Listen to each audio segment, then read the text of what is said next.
All right, so have you had the opportunity to meet with your attorney? Have you been able to review the discovery, any potential defenses, gone over all the reports and everything that's been turned over in discovery, and discuss this with your attorney? And are you satisfied with your attorney's advice, counsel, and competence? Mr. Jones? Yes, sir. All right. Yes, Your Honor. A no contest plea is a legal plea that indicates that you will accept the facts as they are alleged in these two separate charges for each of you. The state's attorney will make factual statements about each of those charges. Once I hear those statements, in all likelihood, I will accept them and then enter findings of guilty. You understand that, Mr. Jones? Yes, sir. Ms. Coones? Yes, Your Honor. All right. The penalties have already been explained as part of the plea agreement, but from the court, I can tell you, each of you are charged with aggravated murder in count 1 under 2903.01A and G, which is an unclassified felony.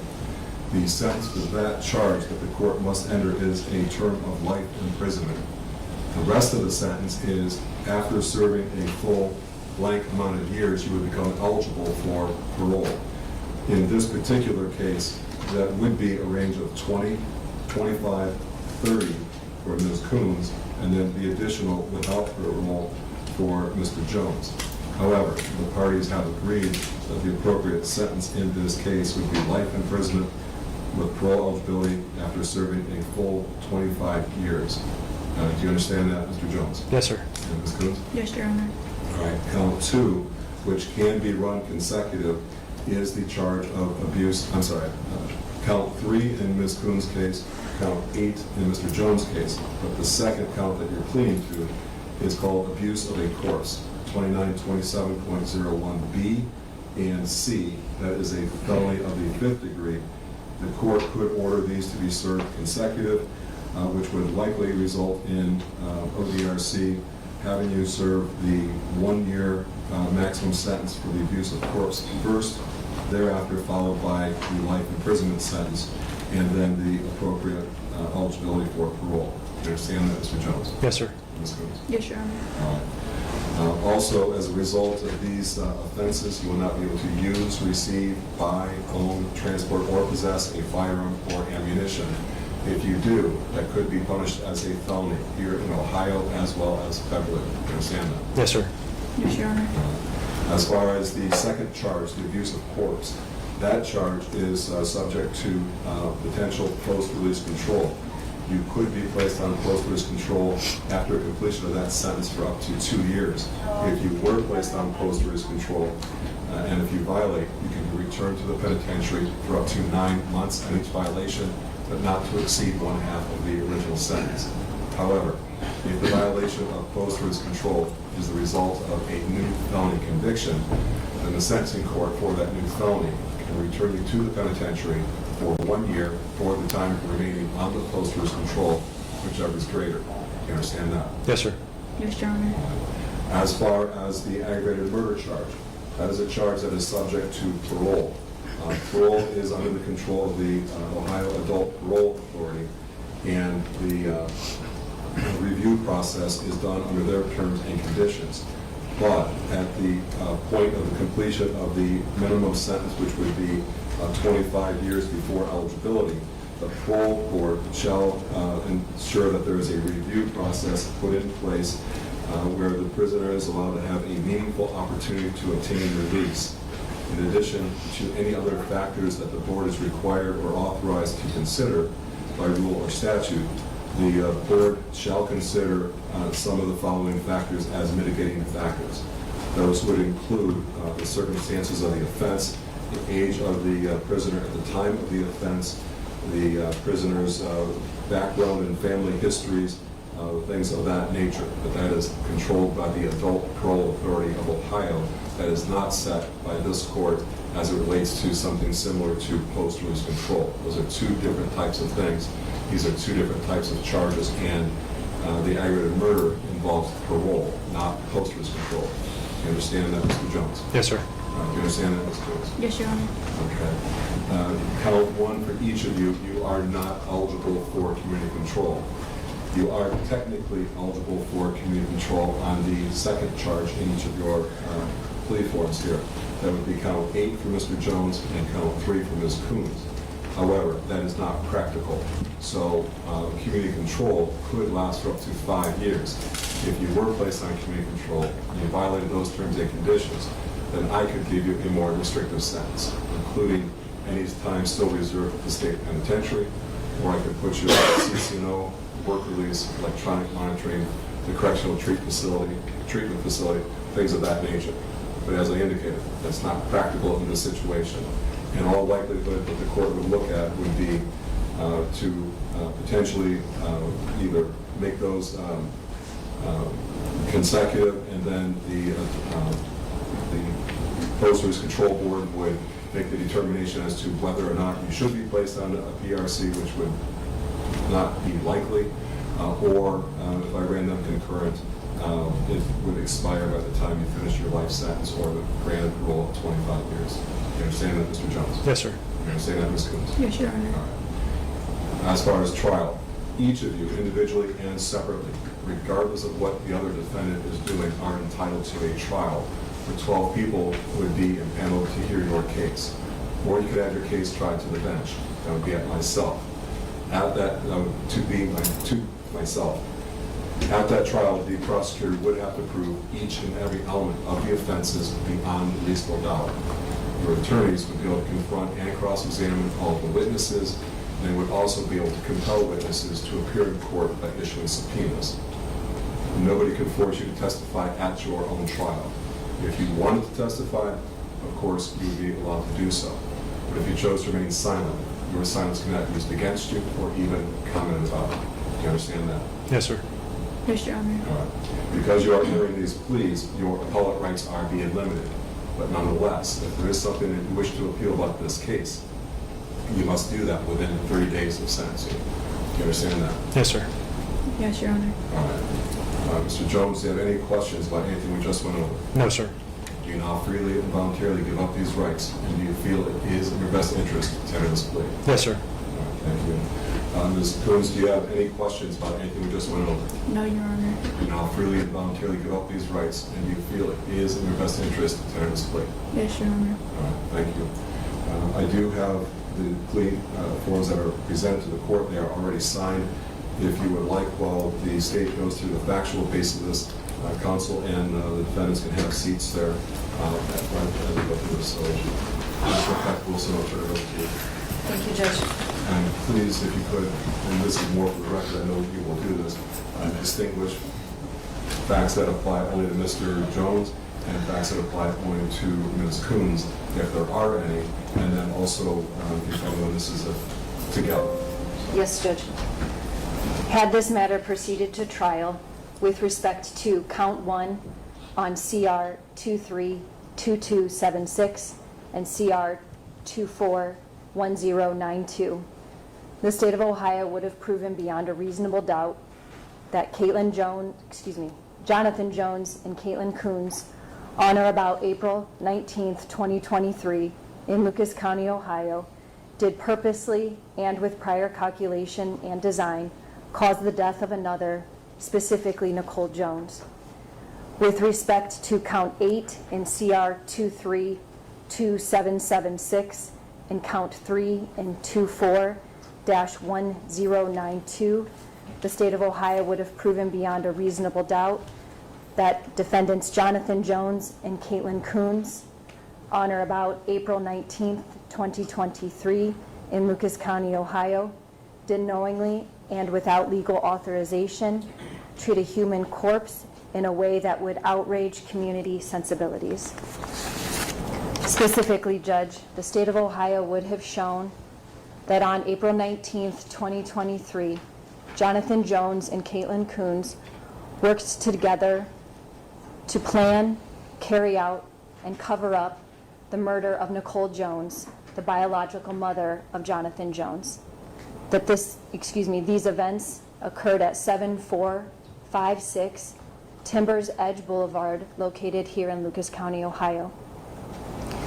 The evidence would have shown that the defendant, Jonathon Jones, had been involved in an illegal sexual relationship with co-defendant Kaitlyn Coones, starting when she was 16 years old.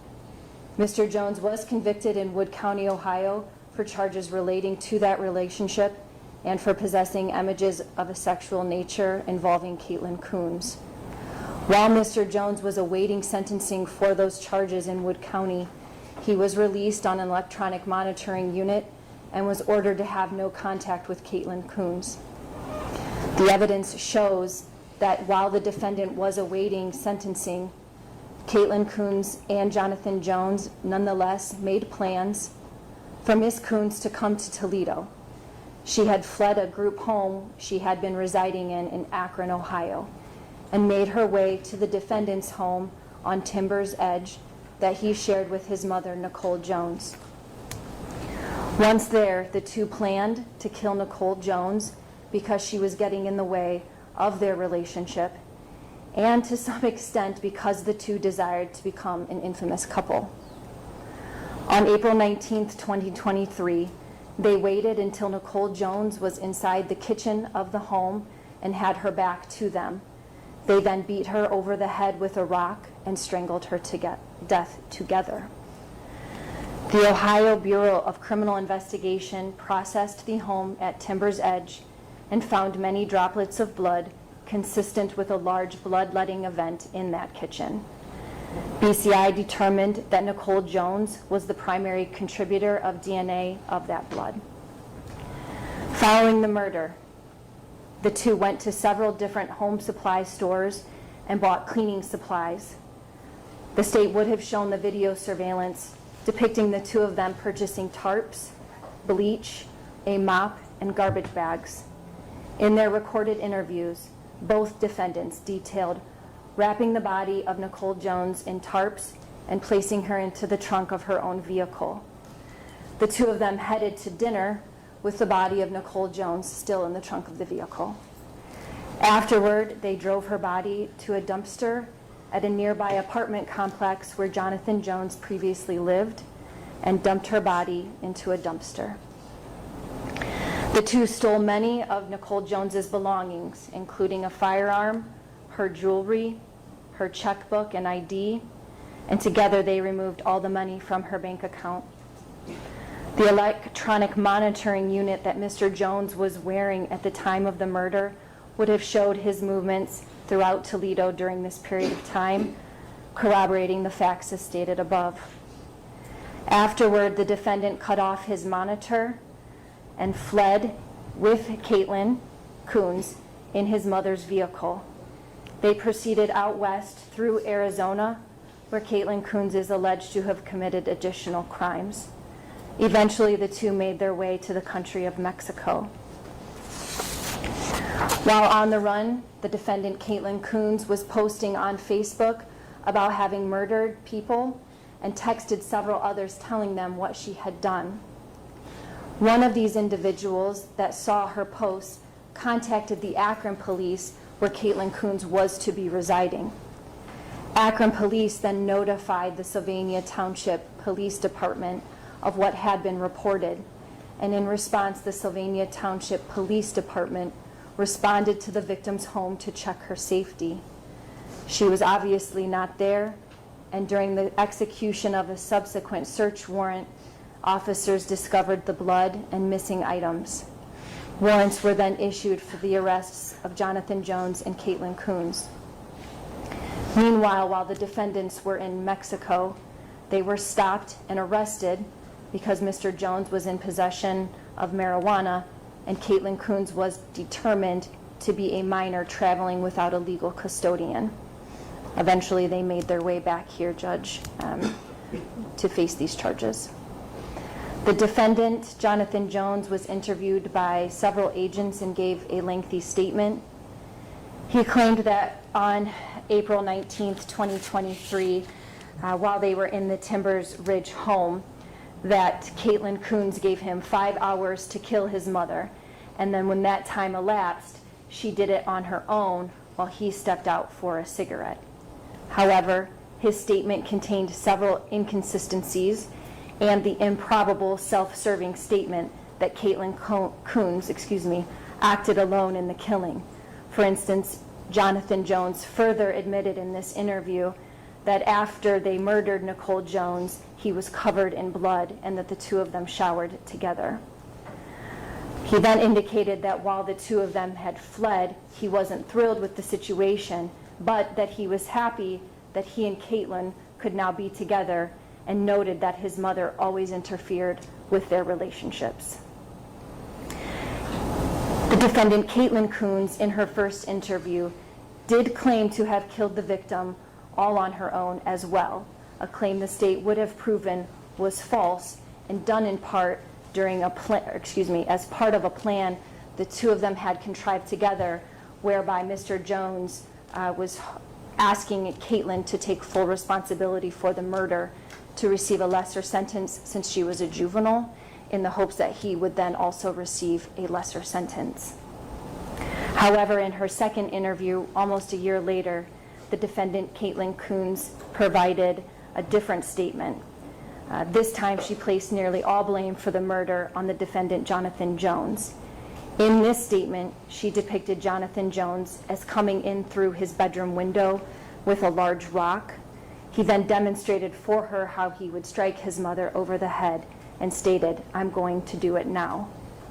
She further claimed that she heard Nicole Jones scream out and gurgle blood, and that she waited for it to be over. That when she came out of the bedroom, she saw Jonathon Jones with his hands around the victim's neck, asking for her help, to which she complied, of the belief that finishing Nicole Jones's life or ending it would bring them closer together as a couple. She further stated while she did give Jonathon Jones a timeline within which he must kill his mother, she never thought he would carry it out. Both defendants gave statements at one point where they each removed themselves from the crimes at the increment of time of critical importance, which would be the ending of Nicole Jones's life, and that they did this for a reason, because they committed out these acts together.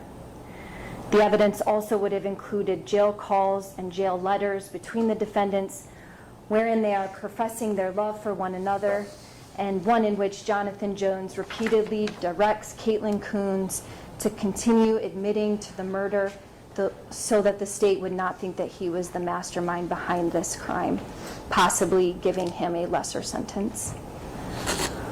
While the body of Nicole Jones was not recovered in this case, the state would have shown the death of Nicole Jones through circumstantial evidence, including no cell phone activity, money transactions, communications, or sightings after April 19th, 2023, in addition to the fact that both defendants did in fact admit that she was murdered and that her body was disposed of in a dumpster.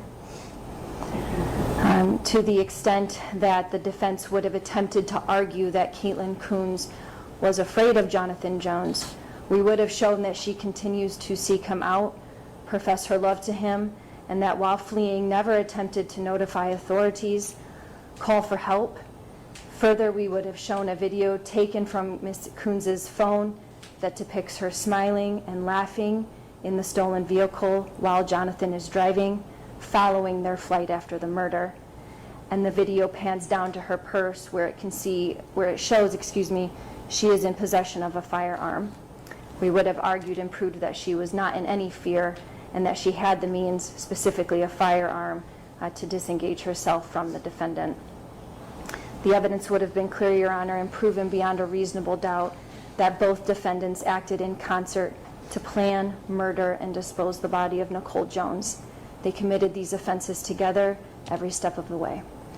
Based on that statement of facts, we are asking the court to find both defendants guilty of aggravated murder and abuse of a corpse. Thank you. Mr. Wilson, you said this earlier, but after the rendition of the facts, just verifying pursuant to Marcy's law and any other responsibilities of the court to the family of Ms. Jones, do you feel that the state has complied? I understand that there are family members here present today. Yes, Judge, we do. We did meet with the family to discuss the offer of resolution that the state of Ohio was extending in this case, and that it did meet with their approval. That was going to be my next question. Thank you. Ms. DeBacker, any objection to the factual statement provided by the state? No, Your Honor. Ms. Adams, any factual objection to the statement made by the state? No, Judge, thank you. And the court will accept the facts as articulated on the record by Ms. Liptak Wilson on behalf of the state of Ohio and Lucas County Prosecutor's Office. All right, so Mr. Jones, two sets of documents that I have here. One is the plea form, and I'm going to do this separately, but Mr. Jones, I have a plea form here for you, and that indicates the charge of aggravated murder, count 1, abuse of a corpse, count 8. The forms are, the plea form is 3 pages long, there's 4 lines for your signature, and it would appear to be signed. I can see where the signature would resemble Jonathon Jones, but sir, are these your signatures? Yes, sir. And prior to signing this plea form, did you have a chance to read it, review it, and talk about it with your attorneys? Yes, sir. Do you have any questions about anything that's contained in the plea form? No, sir. Any questions about anything that's happened in court so far? No, sir. Also, there's a notice of duties to enroll as a violent offender pursuant to 2903.41. You will be required to register.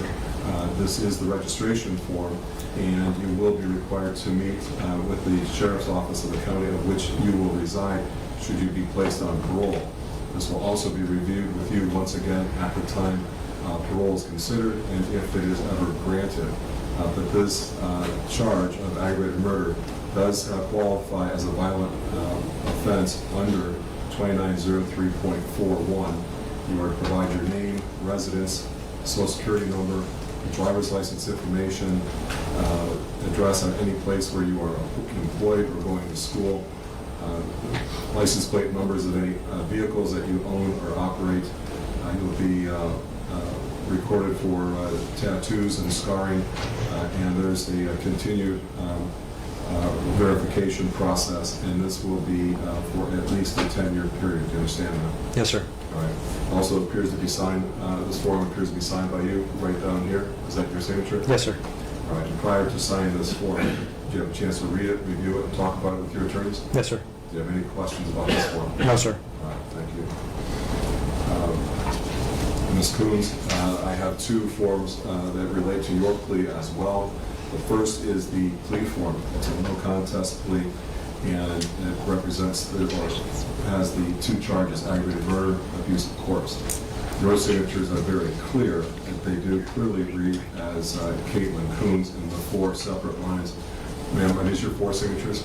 Yes, Your Honor. And prior to signing this plea form, did you have a chance to read it, review it, and discuss it with your attorneys? Yes, Your Honor. Do you have any questions about anything that's contained in the plea forms? No, Your Honor. Do you have any questions about anything that's happened in court so far? No, Your Honor. All right, thank you. The second form is also a notice of your duties to enroll as a violent offender under 2903.41.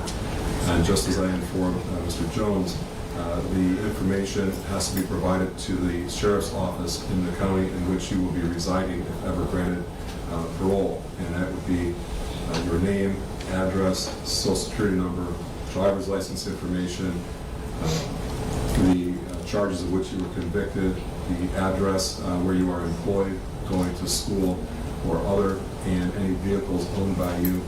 You would be recorded for scars and tattoos and distinguishing marks to be able to identify you, and fingerprints and palm prints and whatnot would also be collected. And that would be, at least right now, presumed to be in Lucas County. This is where the crime occurred, so they would release you and potentially return you to Toledo. But regardless of where you live in Ohio, you would have to register that location with that sheriff. Understand? Yes, Your Honor. All right. Is this your signature on that? Yes, Your Honor. And prior to signing this form, did you have a chance to read it, review it, and talk about it with your attorneys? Yes, Your Honor. All right. So let the record reflect that both Mr. Jones and Ms. Coones work here in open court with their attorneys, where they were advised of their constitutional rights. I find each of them have made a knowing, intelligent, and voluntary waiver of those rights. I also find that they each understand the nature of the charges, the effect of the pleas, and the maximum penalties which can be imposed. Finding all of this to be voluntary, the court will accept the pleas and enter findings of guilty as to Jonathon Jones in CR 232276 guilty as to count 1, aggravated murder, 2903.01A and G, an unclassified felony. And then also count 8, abuse of a corpse, 2927.01B and C, a felony of the 5th degree.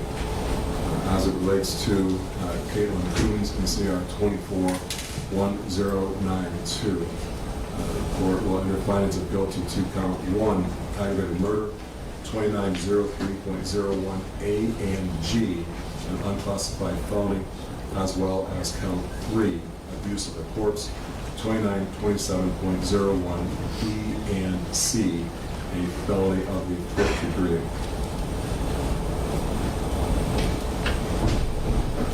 Two last questions. As I went through the maximum penalty phase, I'm noticing that I did skip over the possible fines. In aggravated murder, the maximum potential fine is $25,000. And for the abuse of corpse, the maximum potential fine is $2,500. The maximum fine available in this case for each of the separate defendants is $27,500. My understanding is counsel had to be appointed for each defendant, and an argument will eventually be made that they are not capable of paying any of the fines.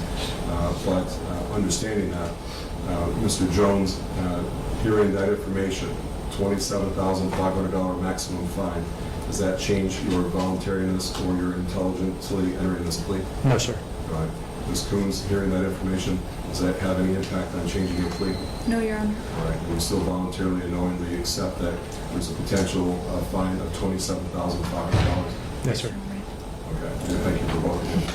All right. So the plea is accepted. The findings of guilt are made to the separate charges.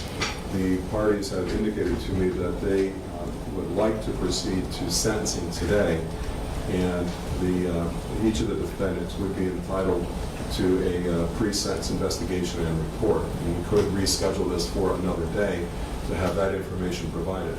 And I understand that people are here and ready to go, but that is still a right that each of the defendant possesses, and I need to review that with each of them and counsel. So, Mr. Jones, you are entitled to a pre-sentence investigation and report, which would compile information on your background, your history, and any other information that your attorneys feel is appropriate to make sure that the court has prior to sentencing. You understand that? Yes, sir. Do you wish to exercise that right and have a pre-sentence investigation report prepared for you? No, sir. All right. You understand that means that I will hear the information as it has been presented in this courtroom without any further outside information coming in. I don't have a chance to go back and review 1 week later or 2 weeks later. That would be the pre-sentence investigation report that would go through that information and then present that to the court at a later date, which we would have sentencing. Do you understand all that? Yes, sir. All right. And are you waiving that right? Yes, sir. Are you requesting that the court go forward with sentencing today? Yes, sir. All right. Ms. Coones, all of that applies to you. You are entitled to a pre-sentence investigation report, regardless of what Mr. Jones does. You can exercise that right and have a report prepared and then be sentenced on a different date after all that information is corrected. Any information that is outside of this courtroom right now, I do not have in my possession or in front of me. That's what the pre-sentence report would be.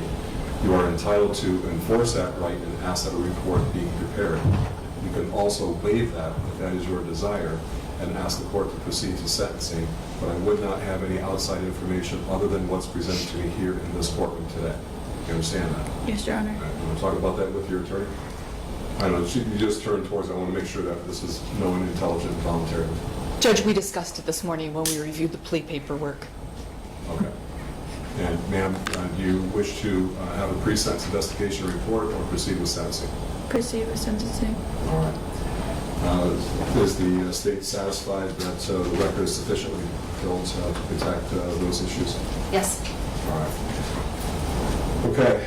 Well, then the pleas are accepted. The findings of guilty are entered on both counts for each separate defendant in each separate indictment. If we're going to proceed to sentencing, I will ask the parties to speak. Mr. Jones, you will be given the opportunity to speak. You are not required to. If you wish to make a statement, you can do that. I already have a written statement that your attorney had received apparently from you. I'm sure that will be addressed here in a moment. And the court can accept that as your statement. You do not have to speak out loud. If you would like to speak, though, you do have that right. Do you understand that? Yes, sir. It's called the right of allocution. You can exercise that. Ms. Coones, if we go forward here today, you will be given the opportunity to speak. You are not required to, but if you wish to make a statement, that can be accepted from you directly to the court. As indicated, you don't have to do that. You have a right of allocution, but you also have the right to remain silent. And your attorneys, for each of you, can make statements on your behalf. But we'll still come back to you and ask you each if you'd like to say anything. And there's nothing that can be made of the fact that you remain silent. You have an absolute right to remain silent. You understand all of that? Yes, Your Honor. Mr. Jones, you understand? Yes, sir. All right. Thank you. Ms. Liptak Wilson, are you satisfied with the information that was just provided? Yes, Judge. All right. Mr. Backer, I'll allow you to proceed first for mitigating statements as it relates to Mr. Jones. Is it Mr. Backer, just yourself, or Mr. Bold as well? Just myself. All right. Mr. Backer, on behalf of Mr. Jones. Judge, on behalf of myself and Mr. Gold, and on behalf of Mr. Jones, we have a few things we'd like to go over with the court. Certainly none of our statements are intended to, my statements are intended to cause any more pain or sorrow to the family, but there are things that we must review as part of this process. Judge, firstly, we would ask that the competency to stand trial report that was prepared by the Court Diagnostic and Treatment Center and provided to the court on December 12th of 2023 be made part of the record that would go down with Mr. Jones to the state institution. So ordered. Judge, prior to 2022, when Mr. Jones first met Ms. Coones, he was a law-abiding citizen. He lived a relatively normal life. He was married. He has 2 minor children that live in the state of Kansas. He is a military veteran, serving in the Army from 2009 to 2013, the entire calendar year of 2011 in Afghanistan. Certainly based on what's in the court diagnostic report and his own report and conversations with us would indicate that he did see some pretty brutal instances of combat and was involved in combat when he was in Afghanistan, sustained a head injury there, and has since been diagnosed with a post-traumatic stress disorder. Judge, as I indicated, he met Ms. Coones online in 2022, and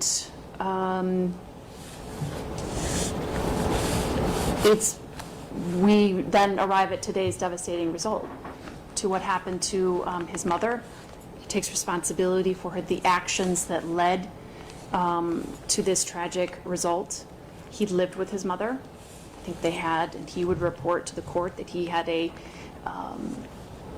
decent relationship with her. She was supporting him, allowing him to live with her, was helping him address some of his post-traumatic stress disorder issues, and wanted him to continue to be a viable member of the community. It is difficult to try to explain or rationalize or discuss in any way that makes sense what the combination of these 2 individuals has brought to this family. And I don't think that Mr. Jones has any grand explanation for this court either, Judge. He is a relatively quiet person. He's a relatively mild-mannered person. I've known him for approximately a year. Mr. Gold and I have met with him on a number of different occasions, and this is how he always is, at least how he has been with us.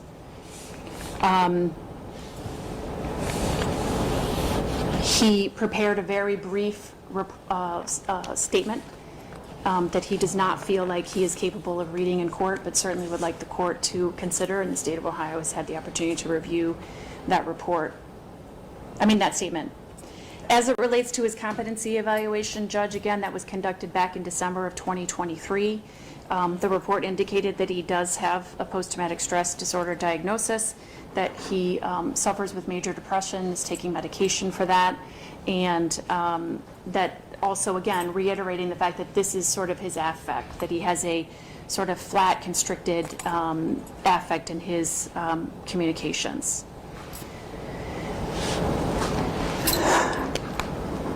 Again, as it relates to the combination of these two individuals, Mr. Jones, for some of the things that he suffered or the problems with addressing or processing what he was going through with Ms. Coones, he lost sight of humanity, really, Judge, and he lost sight of who Nicole Jones was as a person.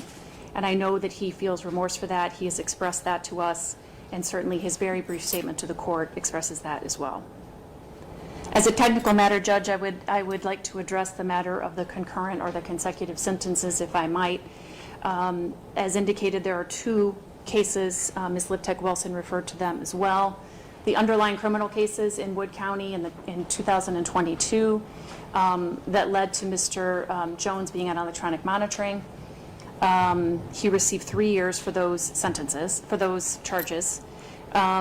And then after he cut the ankle monitor and missed a court date in Wood County, he was charged with 2 additional things, a vandalism charge and a failure to appear charge.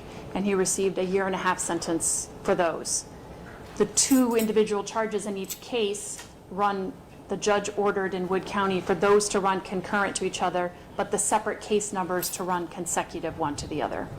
Judge, it is our request, based on the what could be argued as course of conduct here, especially as it relates to the cutting of the ankle monitor and fleeing the jurisdiction of which those 2023 cases are, we would ask the court to consider the remaining time that he has on the Wood County cases to run concurrently with the sentence that the court is going to give him here in Lucas County. That would be all we have, Judge. All right, thank you. Mr. Jones, is there anything that you would like to say prior to sentencing? No, sir. All right, thank you. Ms. Adams, if you'll hold on a second, I need to let my notes catch up with what I just heard.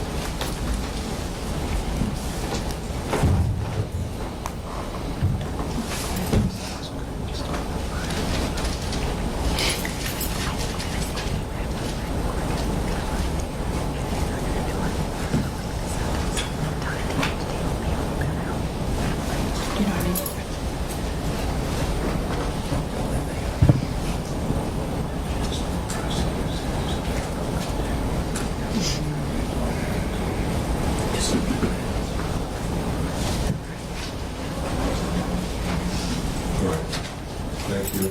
And Ms. Adams and Mr. Crowther, on behalf of Ms. Coones.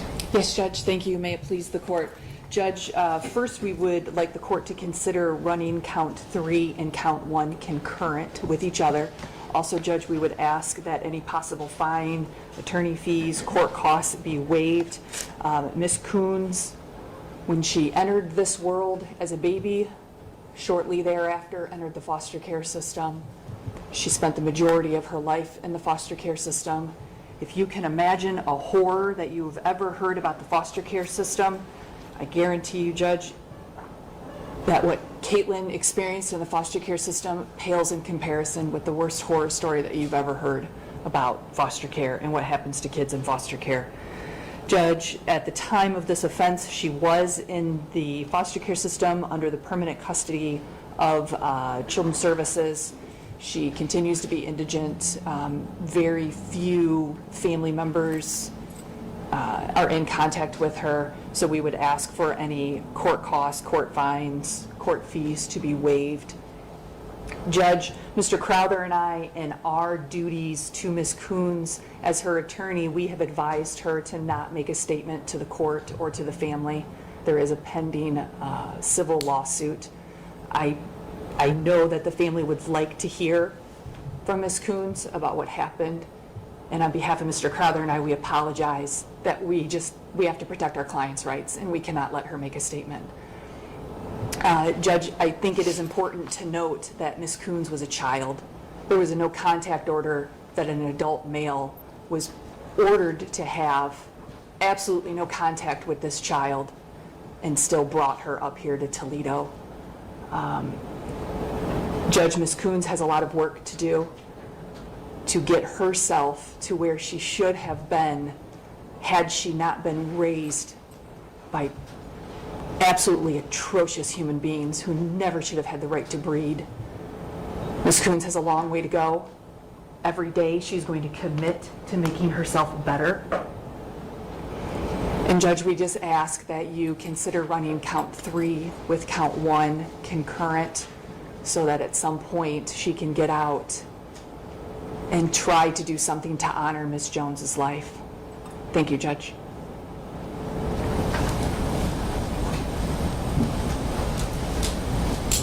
All right, thank you. Ms. Coones, is there anything that you would like to say prior to sentencing? No, Your Honor. All right, thank you. Thank you.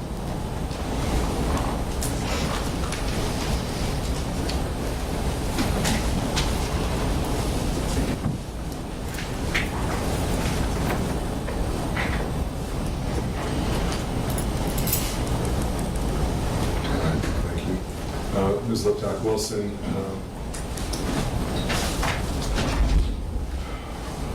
on behalf of the state, any statements, and do you wish to speak before victim impact or after victim impact?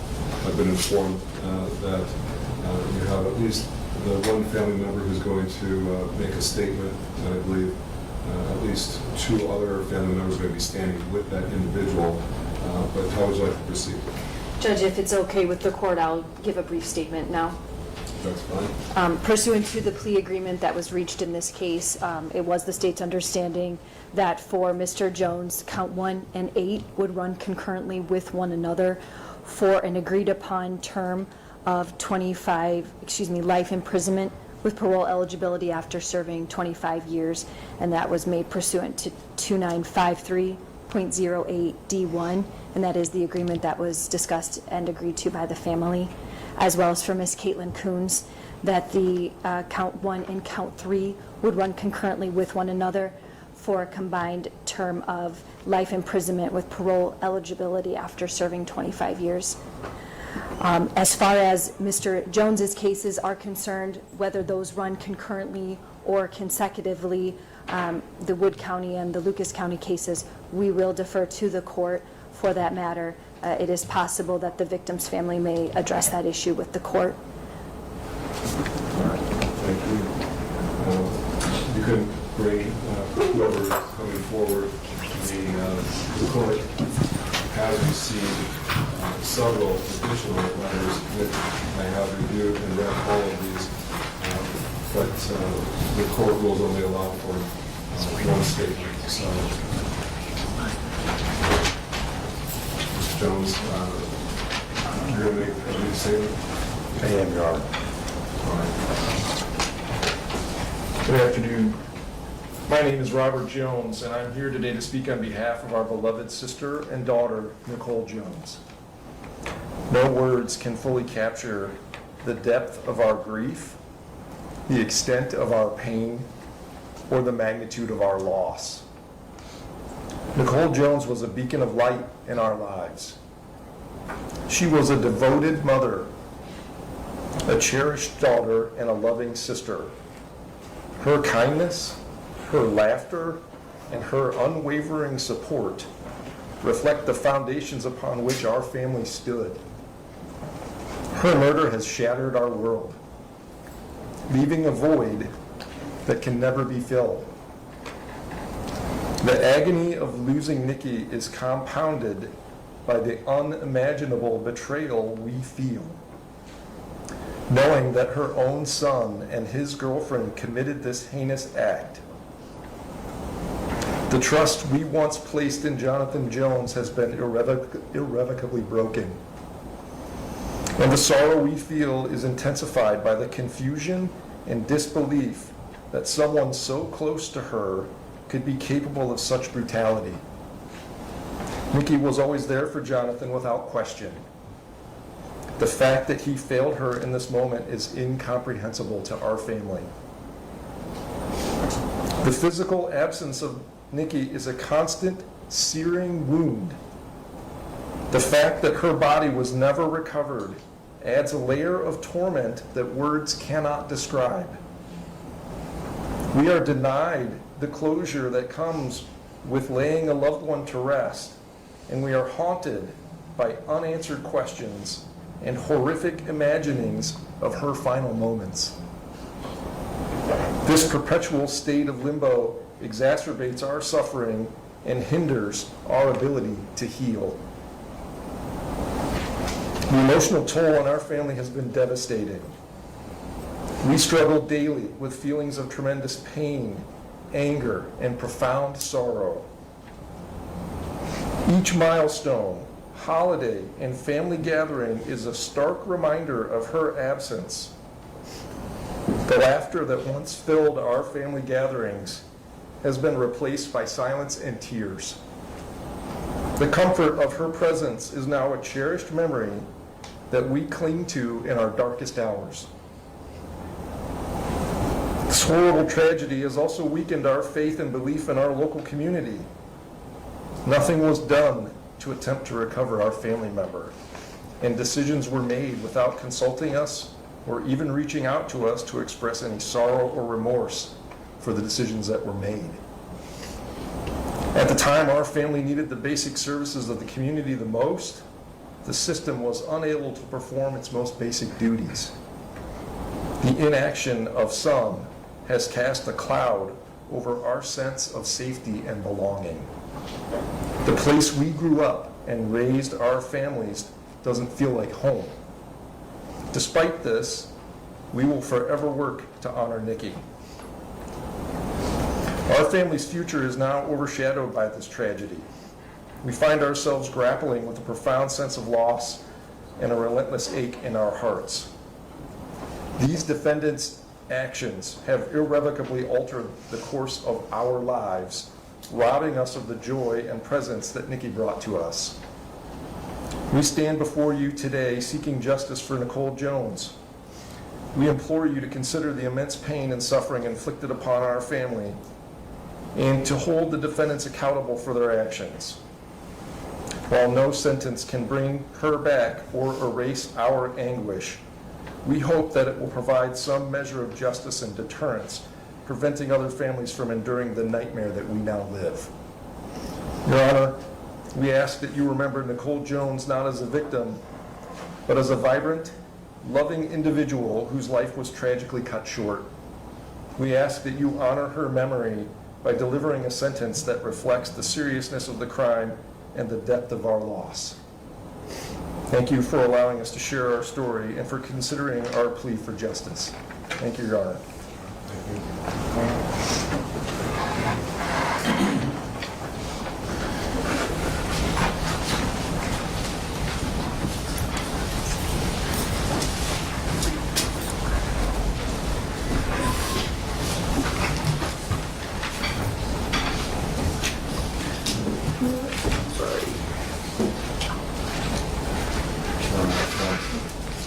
A couple of things the court has to say. Well, before I get into the court's comments on the sentencing, anything further, Ms. Lepekos? No, thank you. Anything further, Ms. Backer? No, Your Honor, thank you. And Ms. Adams, anything further? No, Judge, thank you. All right, thank you.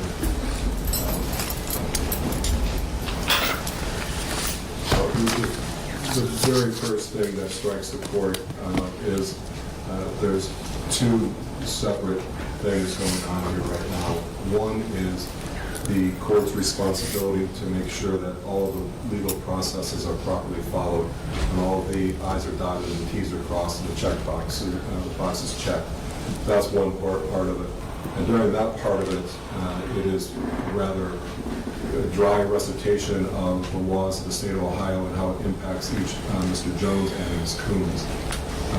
That part is absolutely necessary because it protects the constitutional rights of each and every citizen. However, sometimes it takes away from the actual emotional content of what has happened here. And what has happened is clearly a horrendous crime, a horrendous set of facts of which no family should have gone through. I can take into consideration the background of Ms. Coones, Ms. Adams. I can understand that only unspeakable things may have happened to her through her entire life. That still comes back to the point of what acts were committed here. Same for Mr. Jones. Mr. Jones comes from what appears to be a highly normal and desired background and life, and yet here he is. And I understand the several years of service and maybe the unspeakable things that were seen and viewed and involved with in a foreign country, protecting the interests of our nation. But here we are still. And I can tell you the court clearly understands why a resolution would have been desired to be reached here, and that would be that the evidence from the way Ms. Liptak-Wilson laid it out appears to be would have been overwhelming as to what the eventual outcome would have been, and to protect the family of Ms. Jones from any further pain and sorrow and suffering.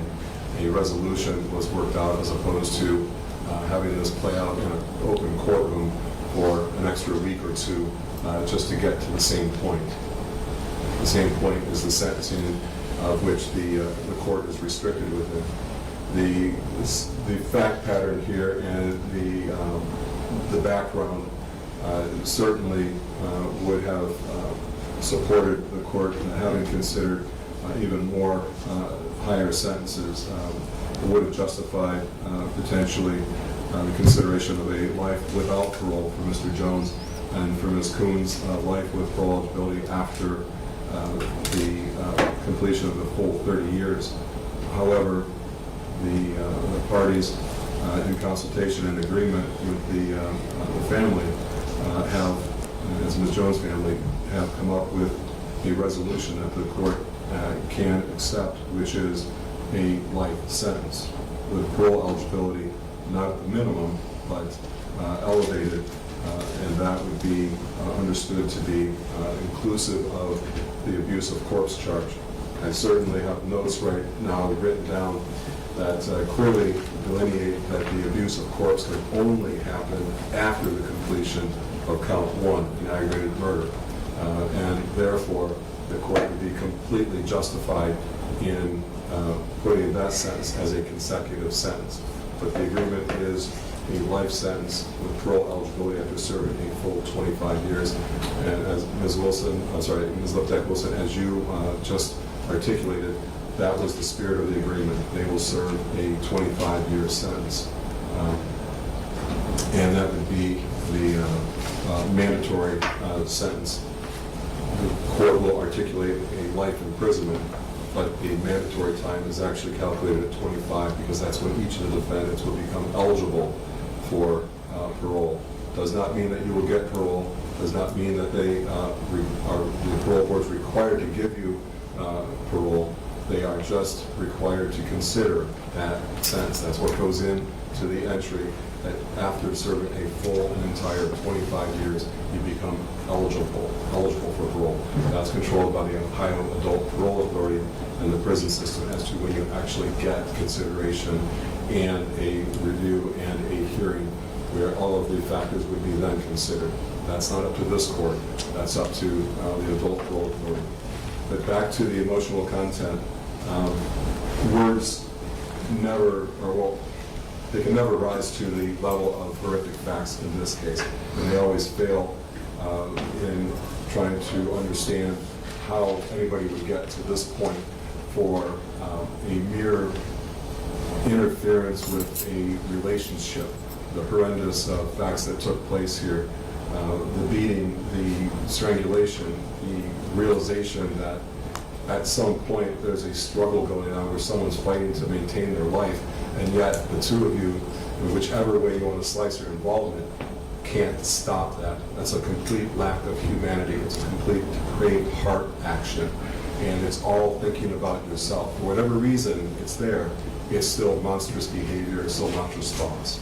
So that is completely unacceptable. The court would, as I indicated, in all likelihood consider a lot more if the restraints of the plea were not put in place. So I have to get taken care of some of the legal language. That would include for each of our two defendants who have been found guilty. Mr. Jones found guilty in CR 23-2276 of the charge count 1 aggravated murder, 2903.01 A and G, an unclassified felony, count 8, finding of guilty, abuse of corpse, 2927.01 B and C, felony of the 5th degree. The court has accepted the pleas and entered findings of guilt therein to those charges. The court has also accepted the pleas and entered findings of guilt as to Kaitlyn Coones in CR 24-1092, count 1, aggravated murder, 2903.01 A and G, an unclassified felony, as well as count 3, abuse of a corpse, 2927.01 B and C, a felony of the 5th degree. After having accepted the pleas and entered findings of guilty to the aforementioned charges, at the request of each of the defendants, the court did proceed to trial. To sentencing, and the state in concurrence agreed to the same. Therefore, on today's date, each of the two defendants' sentencing hearings were held pursuant to 2929.19, where each defendant was afforded all their rights pursuant to Criminal Rule 32. The court has considered the record, oral statements, victim impact statements. The court had received waivers at the request of each of the separate defendants to waive the pre-sentence investigation report. And the court has as well considered the principles and purposes of sentencing under 2929.11. I've also balanced the seriousness and the recidivism factors under 2929.12, all of the factors in the remaining 2929.13, and the factors of 2929.03 as it specifically relates to sentencing on aggravated murder. The court finds that on today's date, each defendant entered a plea of guilty. The court accepted the pleas and entered findings of guilty as previously articulated for Mr. Jones in CR 23-2276, count 1, aggravated murder, 2903.01 A and G, an unclassified felony, as well as abuse of a corpse, 2927.01 B and C, as contained in count 8, a felony of the 5th degree. Separately, the court accepted the same guilty plea from Ms. Coones and made the finding. Judge, if I may interrupt, it was a no contest for Ms. Coones. I apologize. It is a no contest on both defendants. Correct. Can I say guilty pleas? Yes, Judge. Okay, my apologies. They're each no contest pleas. And I did accept the no contest plea and then enter a finding of guilty to aggravated murder, count 1, 2903.01 A and G, an unclassified felony, as well as count 3, abuse of a corpse, 2927.01 B and C, a felony of the 5th degree. The court has considered the potential sentencing range in our particular case here, and I do find that the appropriate sentence as considered is that each of the defendants is ordered to serve a prison term, each to Mr. Jones and Ms. Coones, count 1, life imprisonment with parole eligibility after serving a full 25 years. That's for Mr. Jones and Ms. Coones each in count 1. Count 8 for Mr. Jones. He will be ordered to serve a term of 11 months in state penitentiary. That will be run concurrent with count 1, and that's keeping with the plea agreements as met between the parties, so that the final sentence will be in life imprisonment with parole eligibility after serving a full 25 years. As to Ms. Coones, the abuse of corpse charge, count 3, the court will order an 11-month sentence as to count 3. However, pursuant to the plea agreement that will be run concurrent with the life imprisonment with parole eligibility after 25 years still being in place. As it relates to the financial situation, Ms. DeBacker, Mr. Jones' situation as far as fine and supervision costs and cost of prosecution and court-appointed counsel fees. How do you argue? Judge, I was appointed to represent Mr. Jones. I believe he is without the ability to pay. Certainly with a lengthy sentence, we would ask that those fines and court costs be waived. All right. Now, Ms. Adams, as it relates to Ms. Coones. Judge, we stand by our prior arguments and ask for them to be waived. Ms. DeBacker, do you agree that state law of Ohio does not allow Mr. Jones to profit in any way from the criminal activity that took place in this event? Agreed? Ms. Adams, do you agree that Ms. Coones cannot profit in any way from any of the criminal activity that took place in these events? Yes, agreed, Judge, and we did review that with Ms. Coones. All right. So I'm referring to any potential use of the story for any kind of a financial gain, whether that be through royalties or book storytelling, anything like that, that is specifically precluded from by Ohio law, that they cannot profiteer from these types of activities. The financial background for Ms. Coones, Ms. Adams, what's the argument that you have? Judge, Mr. Crowther and I are appointed. When she was arrested for this case, she was in the foster care system. She was discharged from foster care on her 18th birthday. Judge, we would ask that she be declared indigent and waive any of the costs that the court is able to waive. Ms. Lieutenant Wilson, each defendant is asking that the court waive any potential fines, cost of prosecution, attorney fees, and any future supervision fees due to indigency. What's the state's position? We have no objection. Then without objection from the state, the fees will be waived, as it was found that neither defendant would be realistically able to comply with the costs and expenses. The only way that would be done would be to take the meager commissary fees that may be available to each of the defendants, and that the court would understand would be, I don't want to use the word necessarily, but it is the legal term, a cruel situation to not have access to any kind of commissary for an extended period of time. So the fees will be waived. As it relates to count 8 for Mr. Jones and count 3 for Ms. Coones, upon release from the penitentiary sentence, you could be placed on post-release control for up to 2 years. If you were placed on post-release control and you violated those terms and conditions, you could be returned to the penitentiary for up to 9 months in each violation, but not to exceed 1/2 of your original sentence. However, if the post-release control violation is the result of a new felony conviction, the sentencing court for the new felony can return you to the penitentiary for 1 year for the time remaining on the post-release control, whichever is greater. That is in addition to any time received for the new felony.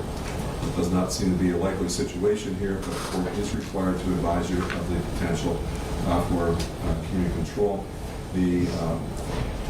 post-release control, and any release would involve parole being the more significant supervision. In this court's opinion, would preclude you from being placed on post-release control, but the advice has to be given, or the advisory still has to be given to you, so I've complied with that. The next part, before I finish the sentence, is Mr. Jones's consideration of the already incarceration at the state penitentiary for Wood County events. Seeing as Mr. Jones was on electronic monitoring and already facing the charges and awaiting sentencing in Wood County, the Wood County sentences are ordered to be served consecutively. That is because this crime is a new crime while he was under supervision, especially on electronic monitoring, and it helped to facilitate the events. That is, the relationship of Mr. Jones and Ms. Coones was the genesis of the sentencing in Wood County, and therefore part of the cause of the reaction towards the victim in this case. And for those reasons, the court finds that behavior reprehensible and sufficient to support the consecutive nature of charges. So the court specifically finds in court language that consecutive sentences are necessary to protect the public from future crime or punishment, or to punish the defendant and not disproportionate to the seriousness of the defendant's conduct and the danger that he possesses and presents to the community. The defendant was awaiting sentencing and was under a sanction of electronic monitoring, wherein he later removed the bracelet and then fled and did not return to court.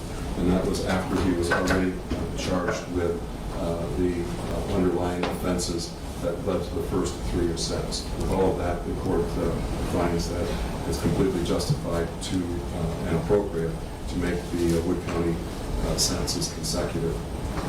With that, before ordering each defendant to the state penitentiary, is there anything else from Ms. Backer? No, Your Honor, thank you. Anything else, Ms. Adams? No, Judge, thank you. So, Zach Wilson, the state would be potentially handling any appellate review. Are you satisfied with the record as it built today?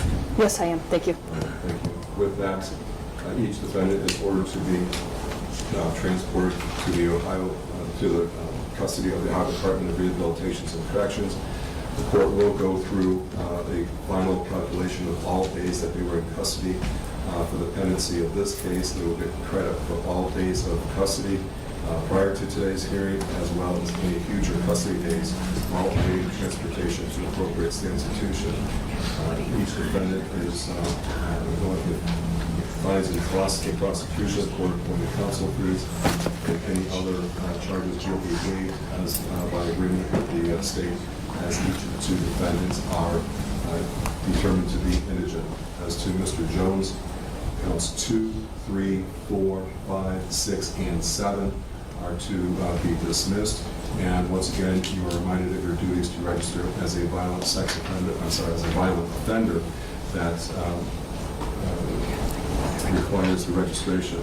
Ms. Coones, in her case, counts 2, 4, and 5 are ordered dismissed, and she is also reminded of her obligations to report as a violent offender should she ever be returned to the community. Judge, if I may interrupt again. May we also request that Ms. Coones' time that she spent at Lucas County Juvenile Court during her mandatory bind-over hearing be considered for credit as well? Unless it is legally barred for any other reason, which I cannot think of at this time, yes, that is what I would do, and that is what is contemplated. Yes, Judge. Thank you. However, I would have to go through each part of the statute. Yes, Judge. All right. Anything else? Not for Ms. Coones, Judge. Security, do you want to remove one at a time? Sure. I'll be over to see you.